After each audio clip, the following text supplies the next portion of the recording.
क्योंकि देखिए board exam की डेट आ चुकी है, स्पेशली सीबीएसई बोर्ड की। इसी के आगे पीछे सीबीएसई बोर्ड, आईसीएसई बोर्ड और आपके यूपी बोर्ड, ये सारे एग्जामिनेशंस होते हैं। कुछ की डेट आ गई है, कुछ की आने वाली है, but ultimately exam has to be done. इसमें कोई छूट तो है नहीं।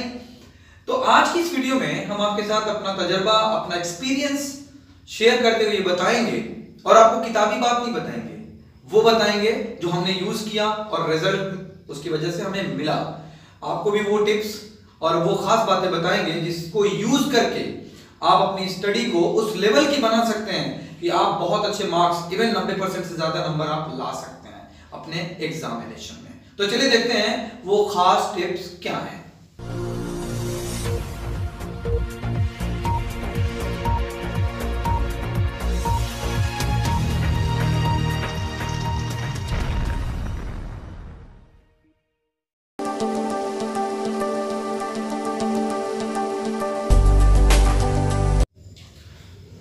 हेलो नाज़रीन, अस्सलाम वालेकुम। मैं जमील अहमद और आप मुझे देख रहे हैं आग न्यूज चैनल पे। जैसा कि पहले हमने एक वीडियो किया था और हमने कहा था कि हमने आग न्यूज चैनल के साथ एक वीडियो सीरीज जो कि एजुकेशन पे बेस्ड होगी शुरू करनी है, और हमने किया भी था, मगर बीच में थोड़ी ताखीर हुई है। उसके लिए हम आप तमाम लोगों से माजरत चाहते हैं, लेकिन अब इंशाल्लाह हम लोग कंटिन्यू रहेंगे और बिल्कुल करंट टॉपिक पे जो बच्चों को जरूरत है उस पर हम बहुत ही अपना जो एक्सपीरियंस है, जो तजर्बा है, जिस तजर्बे को यूज करके आप अपने रिजल्ट को बेहतर कर सकते हैं, हम देने की कोशिश करेंगे।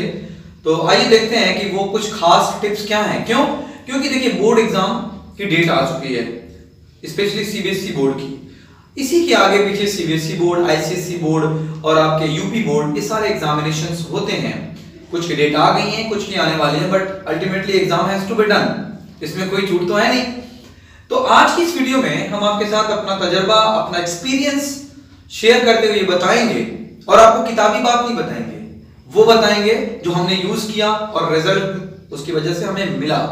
आपको भी वो टिप्स और वो खास बातें बताएंगे जिसको यूज करके आप अपनी स्टडी को उस लेवल की बना सकते हैं कि आप बहुत अच्छे मार्क्स, इवन 90% से ज्यादा नंबर आप ला सकते हैं अपने एग्जामिनेशन में। तो चलिए देखते हैं वो खास टिप्स क्या हैं। इसको यूज करके आप अपने बोर्ड एग्जाम के रिजल्ट को बेहतर से बेहतर बना सकते हैं। आइए देखते हैं।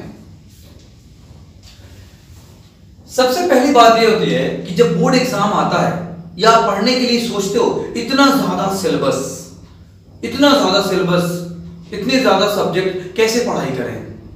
पूरे साल तो पढ़ा नहीं, या जो लोग पढ़ रहे हैं उनको भी टेंशन होती है।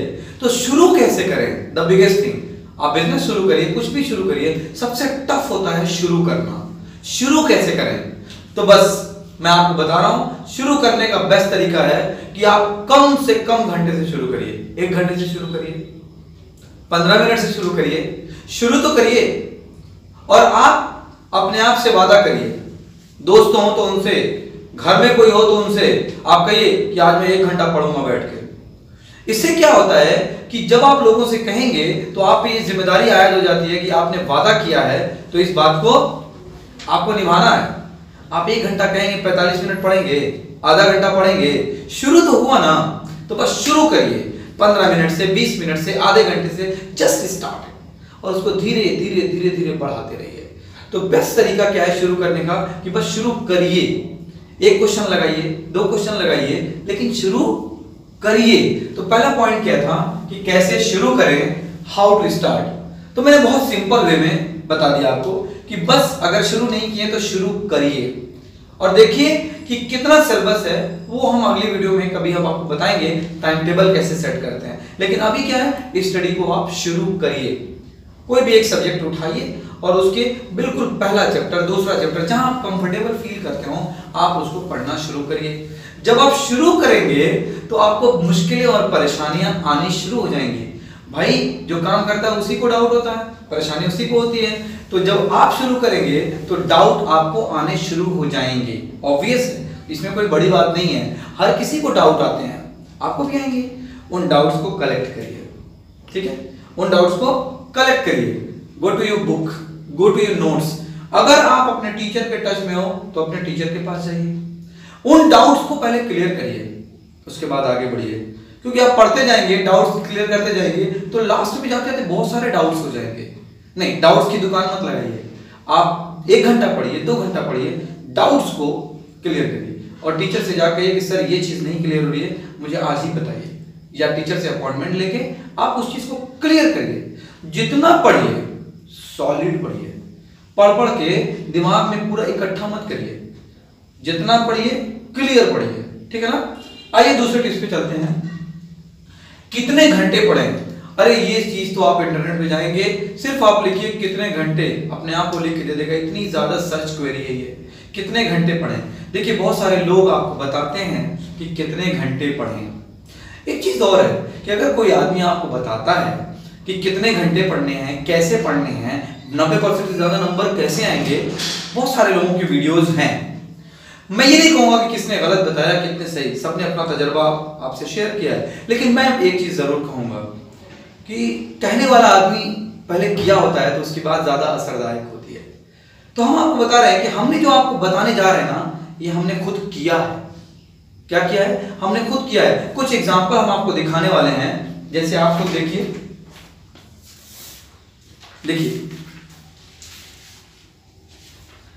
हारिश इश्तियाक, आप देखिए इसको, ये हमारे क्लास 12 के स्टूडेंट थे, हारिश इश्तियाक।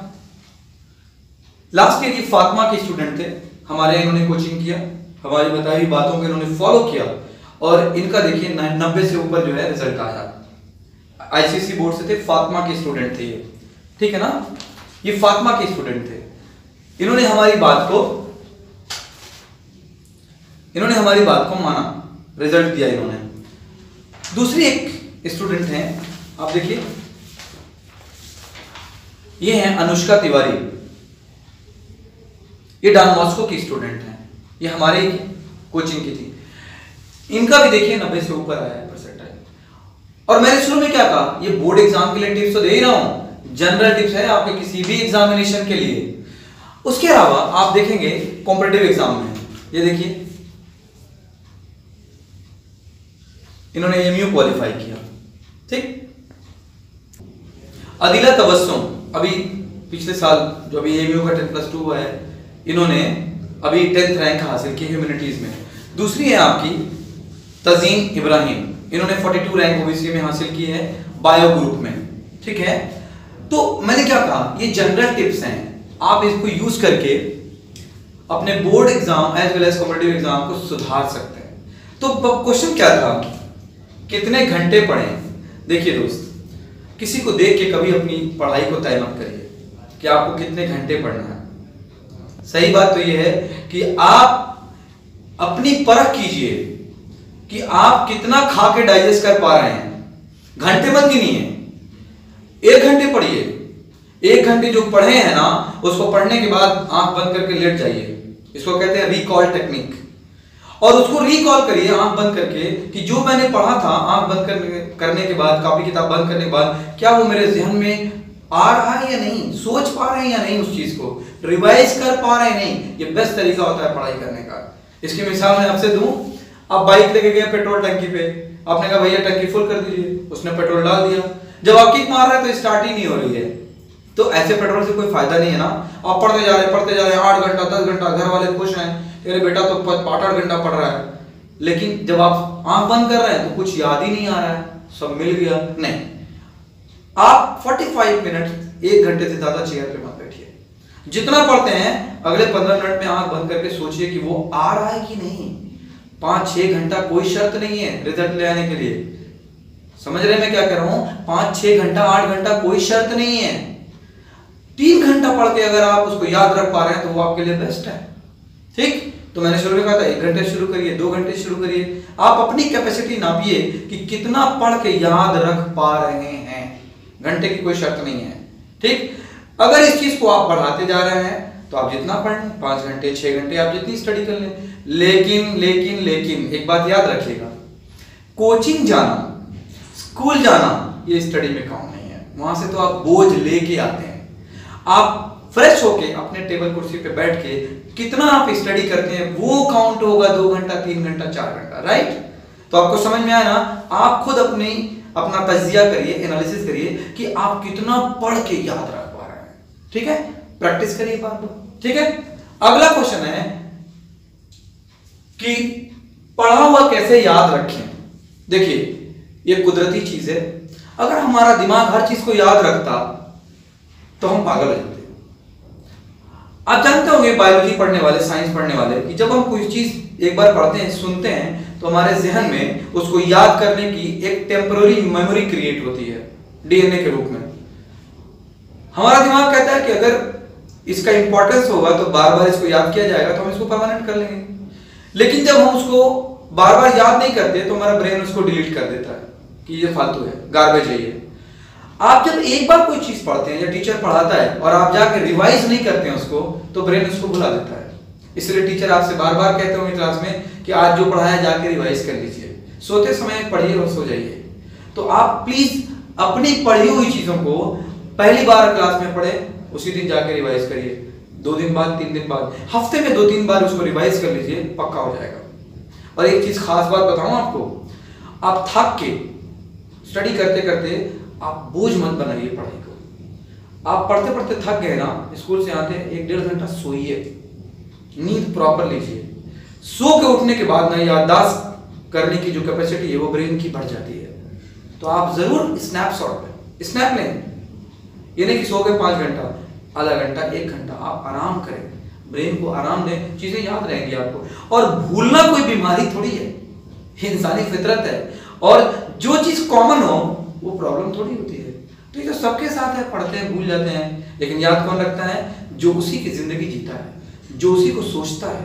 आंख बंद करके आप पढ़ के मार्केट में भी चल रहे हैं, आप बैठे हुए हैं कहीं पे, आप सोच रहे हैं कि न्यूटन का दूसरा नियम क्या था, उसको कैसे सिद्ध करना है, उसको कैसे ड्राइव करना है, आप सोच रहे हैं और वो दिमाग में आपके चल रहा है। वो भी एक तरह की पढ़ाई है। तो आप पढ़ के अपनी जिंदगी से उसको हटा मत, चले पढ़ लीजिए, किताब हो गया, बंद करिए, चले नहीं। पढ़ के किताब बंद होने के बाद भी आप किताब के साथ रहिए, तभी याद रहेगा। उस क्वेश्चन की, उस तालीम की, उस नॉलेज की कोई गरज नहीं है जो आपसे चिपक जाए। आपकी गरज है आप उससे चिपकिए, वो आपसे चिपक जाएगा, पक्का। तो आप भूलने से मत डरिए। भूलने को सही करने का तरीका है बार बार पढ़िए, फोकस। और जब पढ़े ना, तो ये नहीं कि पढ़ रहे हैं, दोस्तों के बारे में सोच रहे हैं, किसी और के बारे में फोन आ गया, नहीं। जब आप पढ़ें तो पूरी तरह फोकस्ड होके पढ़ें। एक बार में एक काम, एक कहते हैं ना, एक बार में एक ही काम करो। पढ़ रहे हो तो पढ़ो, घूम रहे हो तो घूमो, जो कर रहे हो उसका पूरा मजा लो। पढ़ रहे हो ना तो पूरी तरह पढ़ो, उसका पूरा मजा लो। ये नहीं कि उसी में मम्मी भी आ गए, उसी में फोन भी आ गए, नहीं नहीं, ये तो फोकस वे नहीं है। पढ़ रहे हो तो पढ़ो, ये फोकस्ड होता है, राइट। तो चलिए चलते हैं तीसरे टिप्स की तरफ कि परीक्षा के तनाव को कैसे कम करें। देखिए ये भी एक कॉमन प्रॉब्लम है। आप इंटरनेट पे जाइए, सर्च करिए, हजारों इस पे आपको टिप्स मिलेंगे। एक से एक वर्ल्ड फेमस लोग, इंडिया के फेमस लोग, स्टेट के फेमस लोग, एक से एक टीचर आपको तरह तरह के टिप्स देंगे। मैंने क्या कहा आपको? लोगों की टिप्स को कभी अपनी जिंदगी पे लागू मत करिए। आप देखिए क्या चीज आपको सूट करती है।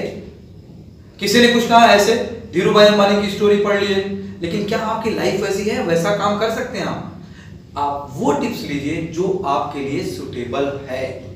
तो अगर कोई बता रहा कि ऐसे आप तनाव को दूर करिए, वैसे करिए, मैं एकदम आपको रियल चीज बताने जा रहा हूं कि आप तनाव को कैसे दूर करेंगे।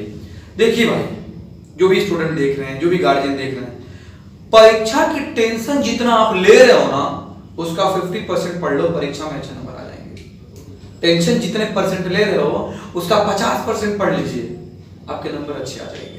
दूसरी बात, कोई क्या कहेगा ऐसा बिल्कुल सोचने की जरूरत नहीं है।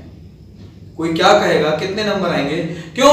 क्योंकि आपने देखा है बहुत क्लियरली, परसेंटेज किसी के सिलेक्शन की गारंटी नहीं लेता, लेकिन नॉलेज, आपकी जो नॉलेज है वो आपके सिलेक्शन की और आगे कॉम्पिटिटिव एग्जाम क्वालिफाई करने की गारंटी देता है। तो आप जो भी पढ़िए नॉलेज गेन करते हुए, हाँ रटना भी है भाई, कुछ चीजें याद करनी है तो याद भी करना है हमको, लेकिन समझ के। इसका मतलब हमारी पढ़ाई के 2 तरीके हो गए, एक में हमको समझना है और दूसरे में उसको प्रैक्टिस करना है बार बार, ताकि एग्जाम में हमारा दिमाग और हमारी उंगलियां एक दूसरे से सिंक रहें। हम फटाफट मैथ्स करें तो हमारा दिमाग उसको आगे के स्टेप बताता जाए। ये कब होगा? जब हम प्रैक्टिस करेंगे। समझ में आया? तो आप इसका बिना परवाह किए हुए कितने आएंगे, आप अपना काम करिए ईमानदारी से। क्या करिए, अपना काम ईमानदारी से करिए, रिजल्ट तो आना ही है, 100% रिजल्ट तो आना ही है और आएगा अगर आप टिप्स फॉलो कर रहे हैं तो आइए देखते हैं अगली टिप्स क्या है कि कौन से प्रश्न महत्वपूर्ण हैं।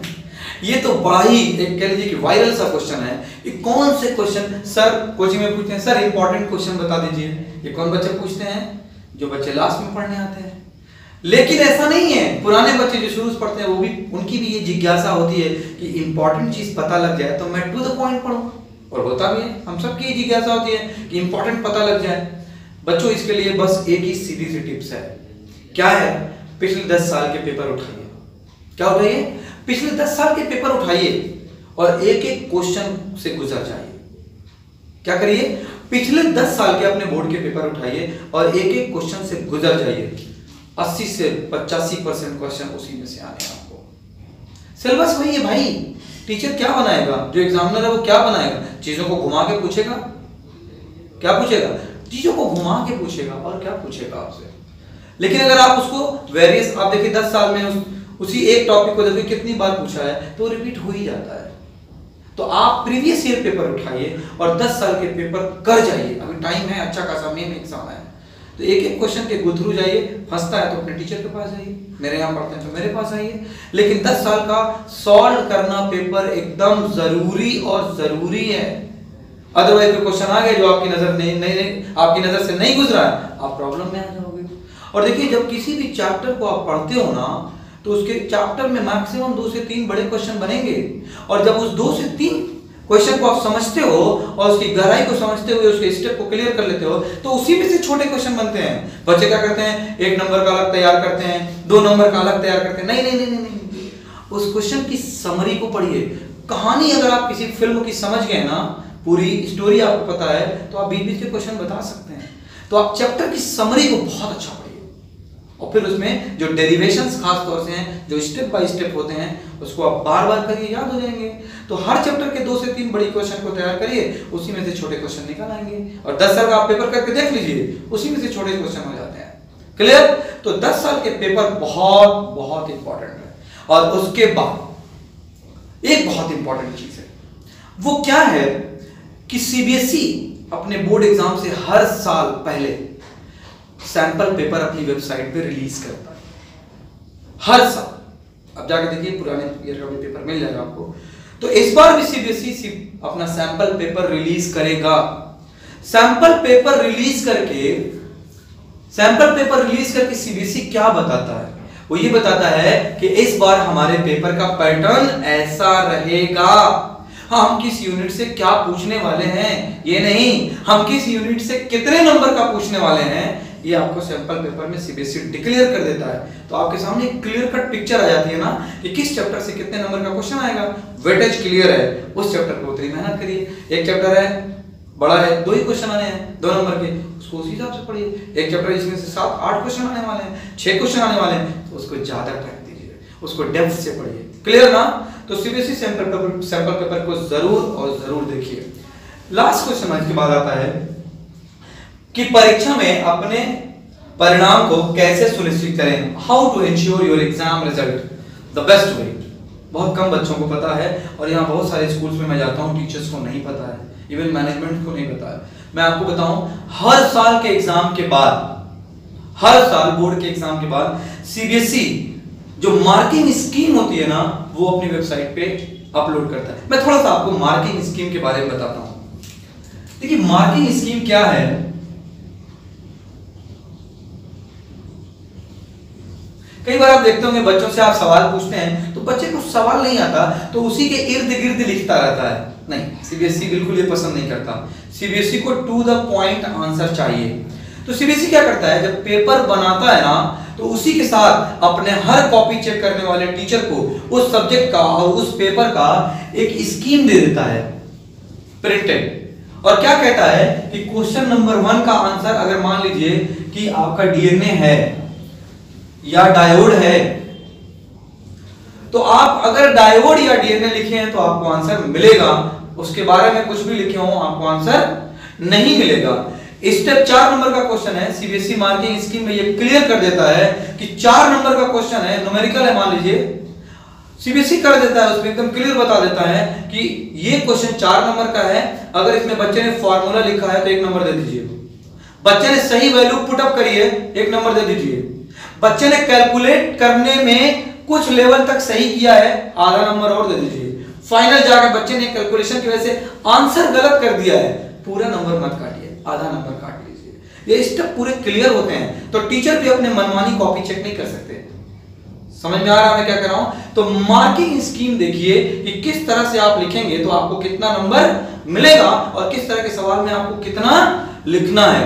और बहुत इंपॉर्टेंट, जब ये सब कुछ आप कर चुके हो तो अपनी कोचिंग में, अपने स्कूल में टेस्ट दीजिए, बिल्कुल उसी इन्वायरमेंट में बैठ के टेस्ट दीजिए कि आपको पूरी सील लगा पेपर मिला हुआ है, 3 घंटा 3.25 घंटे का टाइम आपको दिया जाएगा। मेरी कोचिंग में ये होता है, बच्चों को अलग अलग बैठा देते हैं, पानी वानी का इंतजाम पूरा होता है, टीचर रहते हैं, बिल्कुल उसको फील हो कि मैं बोर्ड की परीक्षा दे रहा हूं। ऐसा 5-6 पेपर दीजिए आप और उन पेपर्स के मार्क्स देखिए कि कितने आ रहे हैं और वो मार्क्स आपको 100% आइडिया दे देगा कि आपके बोर्ड में कितने नंबर आने वाले हैं।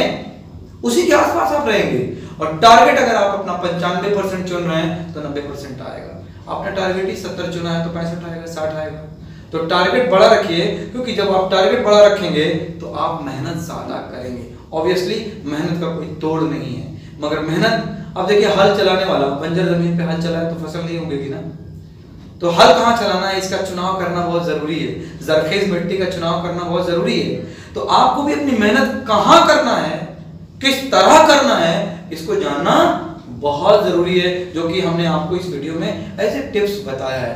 होप आपको ये टिप्स क्लियर कर देंगे कि आपका नंबर कैसे बढ़ेगा। तो ये सब बातें थी जो मैंने आपको बोर्ड एग्जाम की टिप्स के रिलेटेड आपको बताया कि आपके मार्क्स कैसे अच्छे हो सकते हैं। उम्मीद करते हैं कि हमारी ये वीडियो आपको फायदा पहुंचाएगी, तो इस वीडियो को शेयर करें और अपने जानने वाले, खास तौर से जो पढ़ने वाले बच्चे हैं, जो किसी भी लेवल का एग्जाम दे रहे हैं, उनको शेयर करें ताकि उनको भी फायदा हो। क्योंकि मैंने जो बातें बताई हैं ये किताबी बातें नहीं हैं, ये वो बातें हैं जो मैंने तजर्बा किया और मेरी अपनी लाइफ का एक्सपीरियंस रहा। तो इसी के साथ आप मुझे इजाजत दीजिए और इस वीडियो से जितना हो सके फायदा उठाइए। और अगर आपको एजुकेशन से रिलेटेड किसी टॉपिक पे वीडियो चाहिए तो आप हमें कमेंट करके बताइए, डेफिनेटली हम उसको एक सोल्यूशन के फॉर्म में आपको देंगे। Thank you so much for watching आग news channel with the nation foundation classes.